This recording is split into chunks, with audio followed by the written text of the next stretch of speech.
নমস্কার বন্ধুরা, সিরিপার হেসেলে আপনাদের সবাইকে স্বাগত জানাই। আমি হাজির আপনাদের কাছে সহজ ও সুস্বাদু রান্না নিয়ে আবারও। আজকে কি বানাতে চলেছি বলুন তো?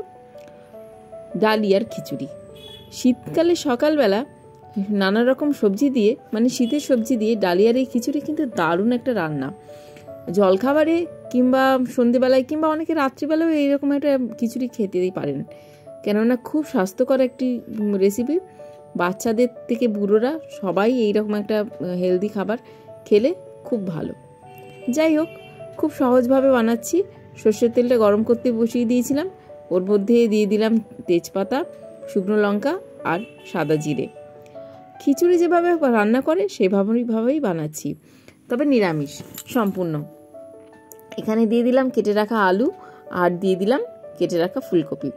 আলু ফুলকপি দিয়ে শীতকালে খিচুড়ি খেতে তো এমনিই ভালো লাগে, তবে সবসময় কেন গোবিন্দভোগ চালের খাবো, ভাবলাম যে ডালিয়া দিয়ে বানানো যাক। ডালিয়ার খিচুড়িটা কিন্তু আমার জাস্ট ফাটাফাটি লাগে। আর ডালিয়ার নানান রকম রেসিপি আমার এই চ্যানেলে কিন্তু আপনি পেয়ে যাবেন। আপনি যদি ডালিয়া খেতে পছন্দ করেন তাহলে পনির দিয়ে ডালিয়া রেসিপিটা ট্রাই করতে পারেন, কিংবা ডালিয়ার পোলাও। আপনি জানেন না রেসিপিগুলো, তাহলে আই বাটনে দেওয়া আছে লিঙ্কটা, অবশ্যই চেক করে নেবেন। আর আপনি কিভাবে ডালিয়া খান, অন্যরকম কিছু, তাহলে সেটাও আমাকে একটু বলবেন। এখানে দিয়ে দিলাম পরিমাণ মতন হলুদ গুঁড়ো। খিচুড়ি হবে তাই জন্য হলুদটা একটু বেশিই লাগছে, কেননা ডালিয়া দেব, তারপর মুগ ডাল দেব, সেগুলো তো থাকবে, তাই পরিমাণটা একটু বেশিই দিলাম হলুদের। এরপর দিয়ে দিচ্ছি জিরে গুঁড়ো পাউডার।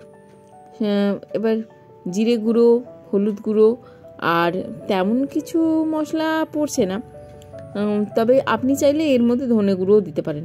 আমি ধনেটা খুব একটা পছন্দ করি না, তাইলে সেইটা দিলাম না। আর দিয়ে দিচ্ছি পরিমাণ মতন বরবটি আর গাজর।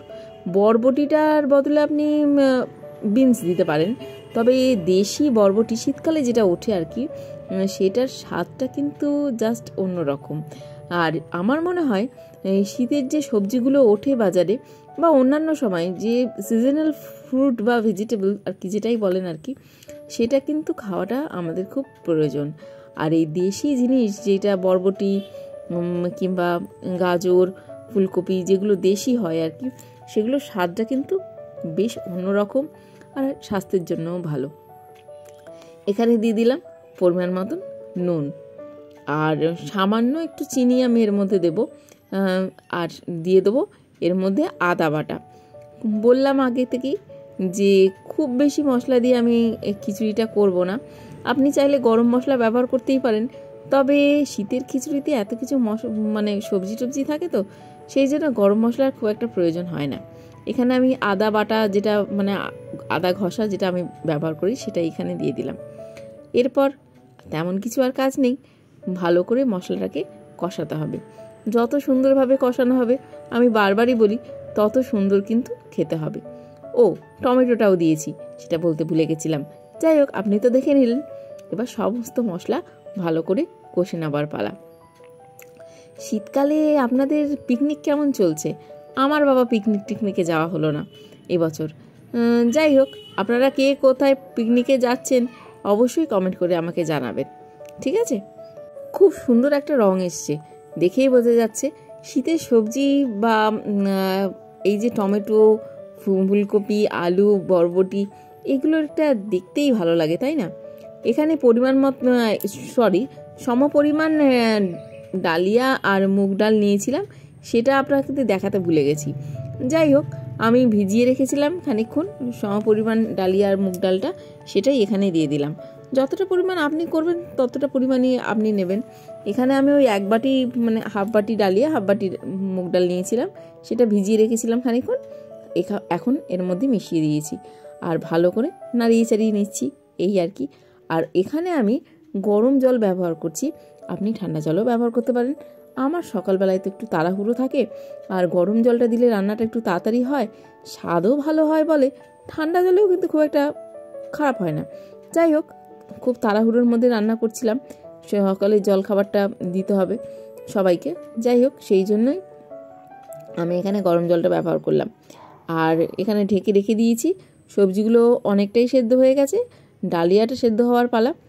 আমার মনে হয় ডালিয়াটা বেশ খানিকটা সেদ্ধ হয়ে গেছে। হ্যাঁ, অনেকটাই সেদ্ধ হয়ে গেছে, তবে জল জল আছে, এতটা জল জলে রাখবো না, আর একটু গামাখা গামাখা করব। যদিও ডালিয়া কিন্তু রেখে দেওয়ার পর অনেকটাই জল শুষে নেয় এবং গামাখা গামাখা হয়ে যায়, তবুও এখানে জলটা আমার মনে হচ্ছে একটু বেশিই আছে। তাই জন্য ভালো করে দেখে নিচ্ছি সবজিগুলো সব সেদ্ধ হয়েছে কিনা, সেটাই বারবার দেখে নিচ্ছি। আর দেখলাম যে হ্যাঁ, মোটামুটি ঠিকই আছে। এরপর আর কিছু তেমন দেওয়ার নেই, দিতে হবে একটু ঘি। ঘিটা দিলে কিন্তু স্বাদটাও ভালো হয়, আর শীতকালের দিকে বা বাচ্চাদের একটু ঘি দেওয়া কিন্তু দরকার। কেননা এই সময় বাড়ন্ত বাচ্চাদের যদি মাসেল টান ধরে বা ওরা খেলাধুলা করে, তো সেই জন্য ডাক্তাররা বলে কিন্তু একটু ঘি ওদের খাওয়ানো দরকার।